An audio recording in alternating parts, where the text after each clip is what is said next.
सदी के महानायक कहे जाने वाले अमिताभ बच्चन ने फिल्म इंडस्ट्री में यूं तो काफी दौलत और शोहरत कमाई है। इंडस्ट्री में कई साल बीत जाने के बाद भी उन्होंने अपना स्टारडम बरकरार रखा है। 150 से ज्यादा फिल्मों में अपने अभिनय से अमिट छाप छोड़ी है। इसके अलावा अमिताभ ने अपने दौर की कई बड़ी और दिग्गज एक्ट्रेस के साथ काम भी किया है, जिनमें जया बच्चन के अलावा परवीन बॉबी, जीनत अमान, स्मिता पाटिल, श्रीदेवी जैसी कई और एक्ट्रेस के नाम भी शुमार हैं, जिनमें एक उस दौरान की खूबसूरत अदाकारा रेखा भी रही हैं। रेखा और अमिताभ बच्चन की जोड़ी अपने दौर की सुपरहिट जोड़ियों में शामिल हुआ करती थी, जिसने साथ में 1, 2 या 3 नहीं बल्कि 11 फिल्मों में एक साथ काम किया है और ज्यादातर फिल्में हिट ही रही हैं।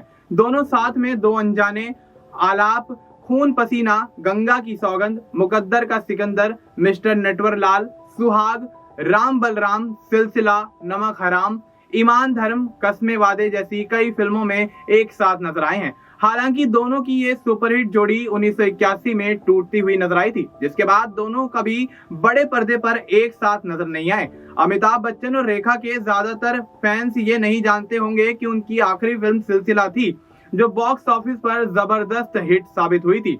इस फिल्म में अमिताभ बच्चन और रेखा के अलावा जया बच्चन और संजीव कुमार भी नजर आए थे, लेकिन रेखा और अमिताभ के फैंस के मन में एक ही सवाल बार बार आता हुआ दिखाई दे रहा था, आखिर ये अलग क्यों हो गए हैं, जिसका जवाब खुद रेखा ने अपने एक इंटरव्यू के दौरान दिया था। 2006 में फिल्म फेयर को दिए एक इंटरव्यू में रेखा ने 1981 में आई अपनी फिल्म सिलसिला के ऊपर काफी चर्चा की और सिलसिला के बाद अमिताभ बच्चन के साथ काम न करने की वजहों के बारे में खुलासा भी किया था। रेखा ने अमिताभ बच्चन के साथ लंबे समय तक काम न करने के बारे में बात करते हुए बताया था कि पिछले कुछ सालों में उनके साथ काम करने का मौका न मिलना उनके लिए बहुत दुख की बात है।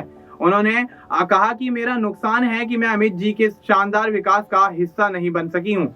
हालांकि उन्होंने खुशी जाहिर की थी कि जब उन्हें याराना में नीतू सिंह और आखिरी रास्ता में श्रीदेवी के लिए डब करने का मौका मिला था। जब रेखा से पूछा गया कि उन्होंने और अमिताभ बच्चन ने फिल्म सिलसिला के बाद फिर से साथ काम क्यों नहीं किया, तो इस मामले को आगे बढ़ाते हुए उन्होंने सोच समझकर जवाब देते हुए कहा कि मेरे हिसाब से सही जवाब यह है कि अमित जी के साथ काम करने का इंतजार करना जरूरी है। सब कुछ सही समय पर और सही कारण से होता है। रेखा ने यह भी बताया कि ये सिर्फ समय की बात रही है, बल्कि ये निर्देशकों के फैसलों पर भी निर्भर करता है, जिन्हें अभी इनकी जोड़ी के लिए सही प्रोजेक्ट नहीं मिला है। उन्होंने कहा कि मुझे सच में लगता है कि धैर्य का फल काफी ज्यादा मीठा होता है। उन्होंने आगे बातचीत करते हुए यह भी कहा कि इस मामले में समय का कोई महत्व नहीं है और मैं ये निश्चित रूप से जानती हूँ कि इसके अलावा रेखा ने कहा कि किसी को, जिसमें वो भी शामिल हैं, अपने जीवन में अमिताभ जैसे आदर्श इंसान को पाने का मौका मिलना चाहिए। उन्होंने आगे कहा कि अमिताभ बच्चन एक अनोखा अनुभव है। इस अनुभव को समझने के लिए आपको इसे पूरी तरह से जीना पड़ेगा।